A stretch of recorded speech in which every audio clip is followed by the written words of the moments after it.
خیر متاع دنیا المرأۃ الصالحہ، اللہ کے رسول صلی اللہ علیہ وسلم نے فرمایا دنیا کی سب سے بہترین چیز نیک عورت ہے، سب سے قیمتی، قدرت کا سب سے قیمتی شاہکار بہترین نیک عورت ہے۔ اچھا صاحب، جو سب سے زیادہ قیمتی چیز ہوتی ہے اسے آپ کہاں رکھتے ہیں؟ سڑک پہ، باہر؟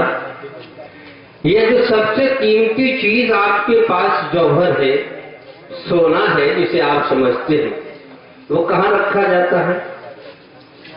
تجوری میں صاحب، گھر کے اندر، کوٹری کے اندر سیف، اور وہ بھی ایک ڈبے کے اندر مخمل لگا ہوا ہوتا ہے، اس کے اندر رکھ کر کے اسے بہت محفوظ رکھا جاتا ہے، قیمتی ہے۔ اور سب سے قیمتی چیز جو ہے نیک عورت ہے۔ تو بتائیے کہ یہ نیک عورت جو سب سے قیمتی، وہ اپنی قیمت ہی نہیں پہچانتی کہ کتنی قیمتی ہے وہ، اور وہ سڑکوں پہ ہے، یہ اس کے پہچاننے کی بات ہے۔ اللہ کے رسول صلی اللہ علیہ وسلم نے فرمایا سب سے بہترین خیر متاع دنیا المرأۃ الصالحہ، میاں مٹی کا لوٹا باہر ہوگا، پلاسٹک کا لوٹا بھی جو ہے ذرا سا اندر وہ اٹھا نہ لے جائے کیونکہ اسے بھی بیچ لیں گے، اور تانبے کا ہوگا تو اس سے اندر ہوگا، کیوں؟ ذرا بڑا قیمتی ہے۔ تو جتنی قیمتی چیز ہوتی ہے اس کی حفاظت کی جاتی ہے، اور عورت دنیا کی سب سے قیمتی چیز ہے۔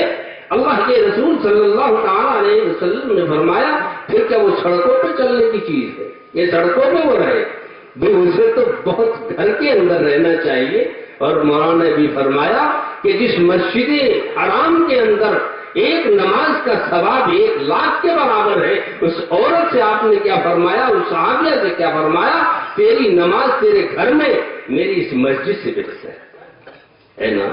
اچھا صاحب، حضرت فاروق اعظم سے پیغام شادی دیا ایک عورت کو، اس عورت نے شرط لگایا کہ نماز مسجد نبوی میں پڑھو۔ فاروق اعظم نے کہا اچھا ٹھیک ہے، تیری شرط قبول ہے، مسجد نبوی میں نماز پڑھوں گی، یہ اگر شرط منظور ہے تو نکاح ہو۔ فاروق اعظم نے کہا ٹھیک ہے، مسجد نبوی میں۔ ظاہر ہے کہ غلس میں وہاں نماز ہوتی ہے، ہمارے اسفار ہوتی ہے، اجالا کر کے امام اعظم کے یہاں ہوتی ہے، اور وہاں اندھیرے میں ہوتی ہے، تو وہ بیوی اندھیرے میں چل دیتی ہے۔ فاروق اعظم نے کہا کہ اس کو نماز جو ہے خانہ کعبہ کی منع تو نہیں، کہ چھوڑے گی کیسے؟ دیکھیے حکمت کیا ہے۔ اس سے پہلے فاروق اعظم اٹھتے ہیں اور ایک موڑ پہ آ کے کھڑے ہو جاتے ہیں، اور جب بیوی اندھیرے میں چلتی ہے فجر کی نماز کے لیے، جب آگے بڑھتی ہے تو فاروق اعظم پیچھے سے اسے چاٹ لیتے ہیں۔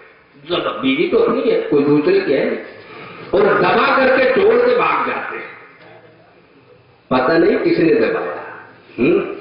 اب دوسرا دن ہوتا ہے، فجر کا وقت ہوتا ہے، اب بیوی نہ جاتی۔ فاروق اعظم پوچھتے بھی نہیں جاؤ گے، کیا بات ہے؟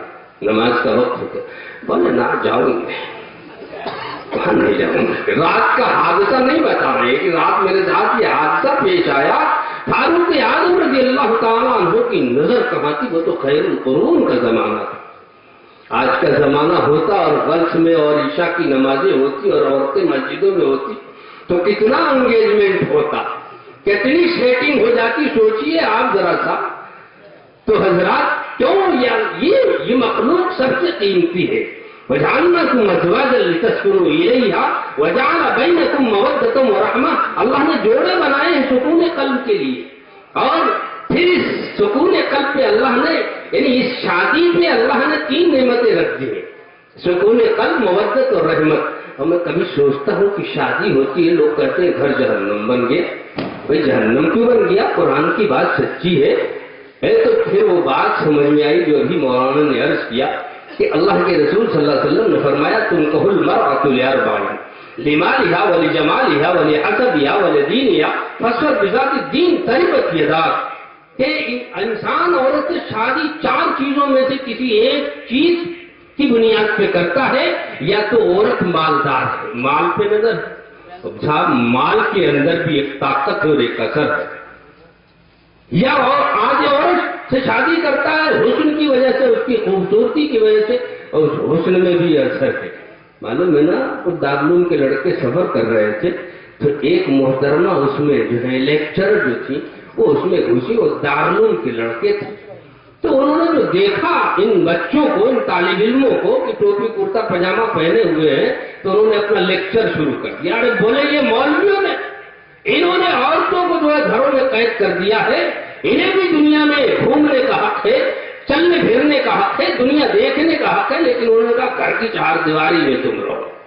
اور اقبال کا ایک شعر پر پیش کر دیا کہ کرم تیرا، دیکھیے اقبال کہہ رہا ہے کہ کرم تیرا کہ بے جوہر نہیں میں، اور غلام تغرل و سنگر نہیں میں، جہاں بینی میری فطرت ہے لیکن کسی جمشید کا ساغر نہیں میں۔ تو اقبال تو یہ کہہ رہا ہے مولوی کرے گھر میں رہو۔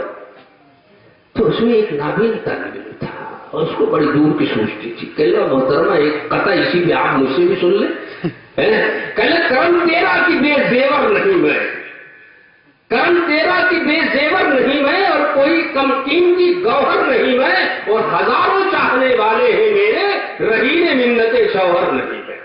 ایک شوہر نہیں ہے تو پھر میرے تو بھائی حسن کی بھی تعزیر ہوتی ہے نا۔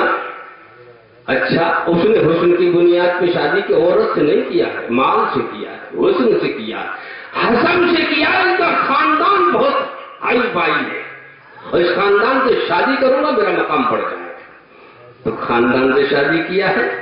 اور جب ایسی شادی ہوگی تو گھر جہنم بننا ہی ہے۔